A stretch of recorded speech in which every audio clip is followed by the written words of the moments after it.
I'm going to push my shoulder to the left. All because my right shoulder's moving forwards. Now what you're going to feel when you start pushing your hip back is that I'm sitting back on my right foot, but you're offsetting that by the right side moving forwards. I had a fantastic session yesterday with a new client that was really struggling with golf ball compression. He couldn't hit down on the golf ball, and we all want to feel that ball speed off of the club face when you get a decent angle of attack down in the region of the 2, 3, 4, 5 degrees. We can feel the ball speed that we all see on the PGA Tour. Now, he was a good golfer. He played off of 5 handicap. When he played with his friends that are on a higher handicap, he couldn't work out why his angle of attack was more in the region of 1, 2, 3 degrees up. And I'll see if I can produce that for you. When you strike up on the golf ball with an iron, what you tend to do is have a low point that sits in front of the golf ball.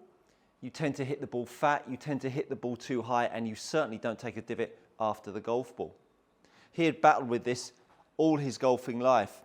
Bit of an old school player, had a lot of leg drive in his downswing.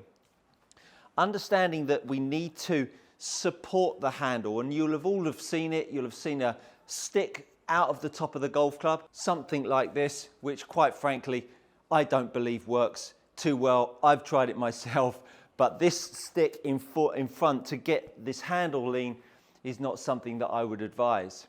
The main ingredient a golfer needs to sense to create better golf ball compression is how his right shoulder is going to move through the ball. When the right shoulder has more speed through the ball, and this is something that we've seen so much of in golf coaching, where we're trying to hold the right side back, trying to swing from the inside.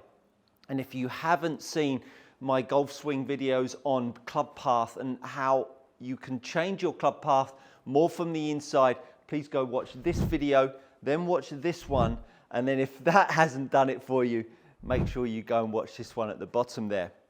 The right shoulder moving more around the golf ball through strike now makes this right arm much longer. And when the right arm is much longer for you righty golfers, it gives you the opportunity to push down, which gives you the shaft lean. Now this shaft lean is always seen as moving the shaft to the side, towards the target. Doesn't work that way. We are simply pushing the shaft down underneath the body and moving around the shot. You can see how that would create loft that's reduced because of the angle of attack. To make that right shoulder move more around the golf ball, this left hip must move back. You've now got 2 conflicting movements. You've got a left hip moving back and you've got a right shoulder moving forwards. It's a little bit like rubbing your tummy and patting your head at the same time. Fortunately, I can do that, and I think you can too. Making the right shoulder move forwards, as I say, is the left hip's job, but it's how you use the pressure through the feet. If you're lucky enough to have yourself one of these leaderboards, great. If you haven't, that's no problem too. I'm going to show you how to simulate it.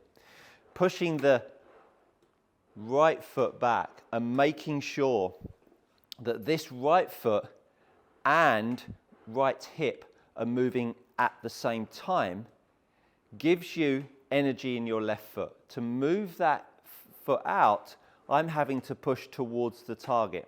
Now what I want to do is take a golf club across my shoulders, push to the right, and as I push to the right, I'm going to push my shoulder to the left. So I've now got my hip moving back, shoulder moving towards the target, which is going to allow you, and I'll just turn and face the camera here, just to give you some nice clear views. You can now see that the hip's moving back. I'm not moving the foot in isolation. I'm moving the hip back and I'm driving the shoulder forwards. Going to do that together. And now you can reference the fact that the right side of the golf swing is accelerating. This right side of my golf swing is accelerating forwards, and my left hip and my left shoulder are moving backwards. This now makes my right arm much longer and allows me to have force down in front of my body. instead of the bygone era of people believing that we should be driving the body towards the target, which only simply moves the right shoulder back, which is exactly the reason why this gentleman couldn't create any angle of attack in his golf shots. So what we did, we obviously used the leaderboard, but instead of the leaderboard, for you guys and girls out there, you can simply use a tin tray, and you can feel how you can slide. Let's move that around there. You can slide this tray out. So if you're looking for more angle of attack, what we're looking for you to do is to make some swings where you feel like you can get the club hitting the floor to the left of the ball. But as you're doing that, you're sliding the skate out and hitting the floor. Now can you see how my left hip is tucked underneath me and the club is now bottoming out to the left of the golf ball. So there's the push, which opens my hip up, and now the golf club bottoms out to the left. His problem was that he had always driven from the right side. His left shoulder was forwards, right shoulder was back, and the golf club was unloading.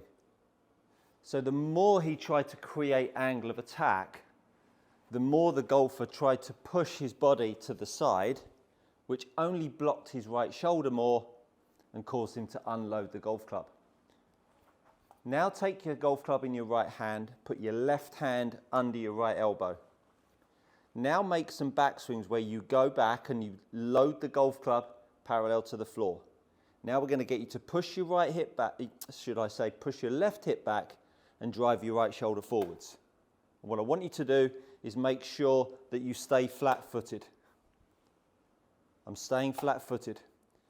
All that's going to happen is you're going to stay flat-footed to start with, and then as you get more competent at this drill, you can now encourage yourself to come up into your finish.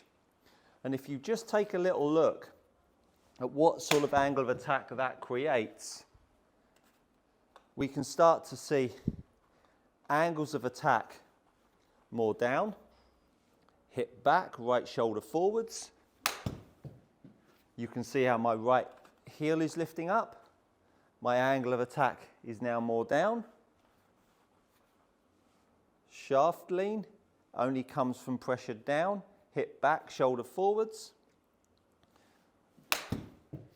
And it's that pushing back of the hip, that driving forwards of the shoulder, that's really allowing the golfer to strike down.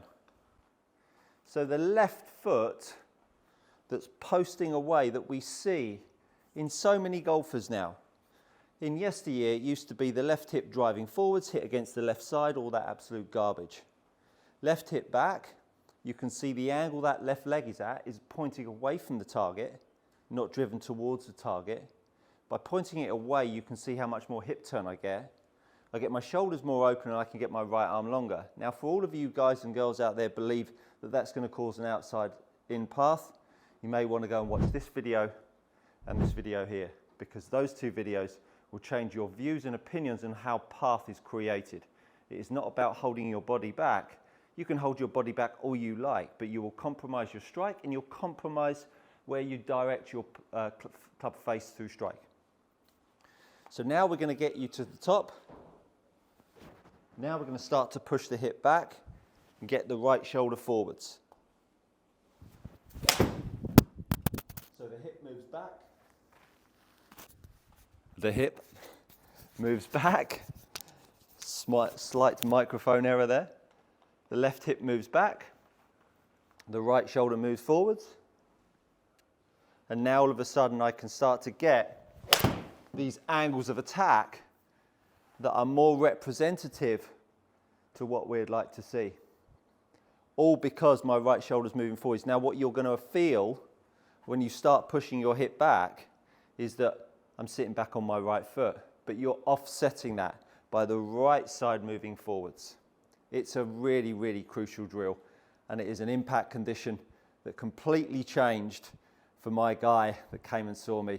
After years of battling with ball compression and impact factors that really reduced his energy on the golf ball and made him feel a slightly lesser golfer for it. even though he did play off single figures. Thank you so much for watching. Hopefully that has given you some insights into how to create more ball compression, more energy on the golf ball, better divots, and hopefully a lot more fun on the golf course. If you're tired of paying too much for your premium leather golf gloves, head over to gxgolfgloves.com. These are gloves trusted by tour players and elite amateurs alike. Use my code GOODCOACHING to receive 10% off your next order. Go try them out. You won't be disappointed. Thank you so much for watching. And that, my friends, I think you'll agree, is good coaching.